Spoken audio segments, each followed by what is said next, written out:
కొట్లాడుతుండే కలిసిమెలిసి ఉంటుండే అంతే చేస్తుండే. ఇక మధ్యలో ఏమైనా వాళ్ళ ఫ్రెండ్స్ వాళ్ళు నేర్పించారో తెలియదు. ఇక సడన్గా నా మీద అప్పుడప్పుడు కొంచెం కొంచెం ప్రేమ తగ్గిపోయింది ఆమెకి. అప్పుడు నా మాట వినకపోతుండే, అండర్స్టాండింగ్లో రాకపోతుండే ఆమె. ఇక అట్లా ఆమె కూడా చెప్పిన మాట వినకపోతుండే, ఆమె ఇష్టం వచ్చినట్టు చేస్తుండే. మీ మధ్యలో గొడవలు స్టార్ట్ అయినాయి అప్పటి నుంచి? ఇక అప్పటి నుంచి వచ్చినాయి. అప్పుడు ఎంత తిట్టుకున్నా కొట్టుకున్నా వేసినా పొద్దున్నే కలిసి ఉండే.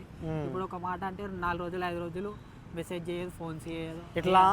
ఇట్లా మీ మధ్య ఇట్లా గొడవలు జరుగుతున్న సమయంలో ఒకసారి నువ్వు అంటే ఫ్యాన్కి ఉరేసుకోవడానికి వెళ్ళినావంట కదా, అది ఎంతవరకు నిజము? ఇక అది చెప్పలేము. అది అప్పుడు ఇక ఏం చేస్తాం, ఇక డిప్రెషన్. మరి అప్పుడు తల్లిదండ్రులు గుర్తు రాలేదు?